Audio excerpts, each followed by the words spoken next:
नमस्कार, आप देख रहे हैं वार्ता वो। और देखिए, मैं करहगर के हटना पटना में हूँ और यहाँ पर अरविंद सिंह जी हैं। आइए हमसे चर्चा करते हैं। इसका मुख्य उद्देश्य है कि जन स्वराज की जो आपकी सरकार और व्यवस्था बनने के बाद जो हम लोग बेनिफिट्स देने जा रहे हैं, जो जन स्वराज का सोच है वो घर घर तक कैसे पहुंचे, जो जन स्वराज करने जा रही है गाँवों में, जो जन स्वराज करने जा रही है किसानों के लिए, जो जन स्वराज की व्यवस्था बनने के बाद आपको बुजुर्गों के लिए करने जा रही है, जो जन स्वराज की व्यवस्था बदलने के बाद आपको युवाओं के लिए करने जा रही है।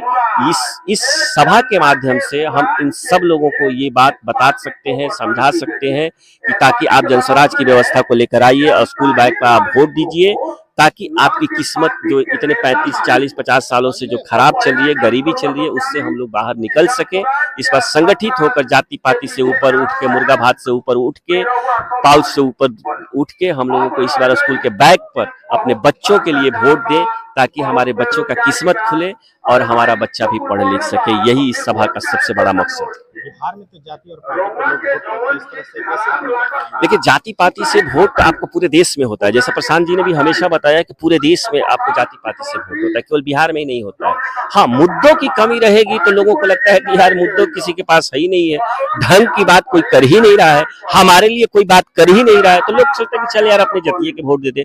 इस बार जन स्वराज उनके बच्चों की बात कर रही है, इस बार जन स्वराज उनके परिवार की बात कर रही है, इस बार जन स्वराज जो है बुजुर्गों की बात कर रही है, इस बार जो जन स्वराज है वो आपको किसानों की बात कर रही है कि कैसे हम लोग इनको उन्नति कर सके, कैसे इस बिहार को आपको ज्ञान की भूमि बना सके। इसलिए लोगों ने मिजाज बदला है और लोग चाहते हैं। आपको मैं बता दूं कि मैं आप करीब 50 से 100 गांवों में अभी आपको 2 महीने के अंदर घुमा हूं, एक घर को मैंने नॉक किया है। लोग चाहते हैं परिवर्तन, लोग कह रहे भैया आप तो बदले के चाहिए, बहुत हो गई गरीबी, बहुत हो गई भ्रष्टाचार, बहुत हो गई अन्याय। अब इस बार सबकर नाराबा, करहगर के नाराबा की इस बार बदलाव होके रही।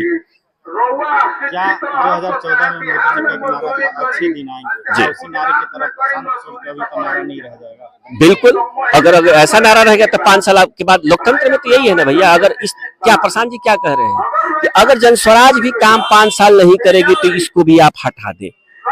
अच्छे दिन का नारा वो दिए और उन्होंने काम नहीं किया। हम जैसे बिहारी, आज भी हम सारे बिहार और करहगर कह रहा है कि मोदी जी ने अच्छे दिन का नारा दिया और हमको 15 साल से मूर्ख बना के, 12 साल से मूर्ख बना के वोट ले रहे हैं। अगले बार उनको वोट नहीं पड़ेगा। वैसे ही अगर जन स्वराज का अगर विचार जो है, जन स्वराज जो कह रहा है वो आपको अगर नहीं करता है तो 5 साल के बाद हटा दीजिए। लेकिन जो 35 साल से लोग नहीं कर रहे हैं, इस बार झाड़ू लेके और इस बार आप हटाइए, उनको भगाइए और यहाँ पर जन स्वराज और करहगर में आपको जन स्वराज का प्रतिनिधि को चुनिए।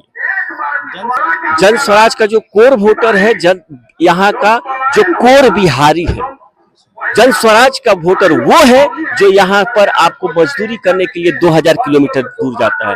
जन स्वराज का कोर वोटर वो माताएं और बहनें हैं जो यहाँ पर मजदूरी करती हैं, उनको 300 और 400 रुपया मिलता है। जन स्वराज का कोर वोटर वो किसान है जो अपनी खेती करके अपनी बेटी का भी शादी नहीं कर पा रहा है। जन स्वराज का कोर वोटर वो बुजुर्ग है जो यहाँ पर 400 का जो भीख मिलता था और जन स्वराज के आपके दबाव में अब 1100 हुआ है, और वो चाहते हैं कि आपको इस बार 2000 हो। वो जन स्वराज का कोर वोटर है। जन स्वराज का वो कोर वोटर युवा है जो चाहता है कि यहीं पर रोजी रोजगार और रोटी हो, 10,000 12,000 के लिए उसको 2000 किलोमीटर न जाना पड़े। जन स्वराज का वो कोर वोटर है, वो अपने बच्चों की पढ़ाई चाहता है, अपने बच्चों का रोजगार लोग चाहते हैं, वो जन स्वराज का कोर वोटर है। जो पलायन रोकने की बात हो रही है, 50 लाख लोगों को हम लोग वापस बुलाएंगे, आप पलायन रोकने को, उसके लिए बहुत बड़ी आपको पूरा पैरामीटर्स हम लोगों का तैयार है।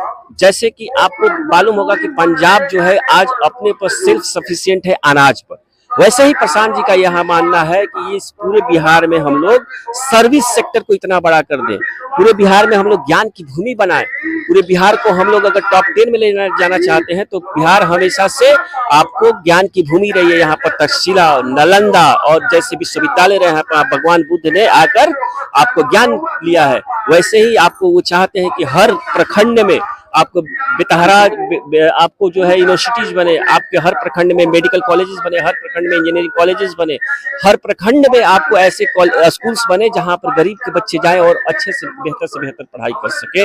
इस तरह से वो चाहते हैं कि यहाँ पर सर्विस सेक्टर को डेवलप किया जाए। बहुत सारा ऐसा चीजें हैं जहाँ पर हम लोग काम करके और जो है उसको आगे बढ़ा सकते हैं और यहाँ पर लोगों का पलायन रोक सकते हैं। सरकार की नियत और नियति होनी चाहिए। के साथ भैया हम लोग आ रहे हैं, हम लोग गांव में घूम रहे हैं, लोग कह रहे हैं कि इनकी दान बदल दिया ही हो, लोग कह रहे हैं कि इनकी दान बदल दिया ही हो।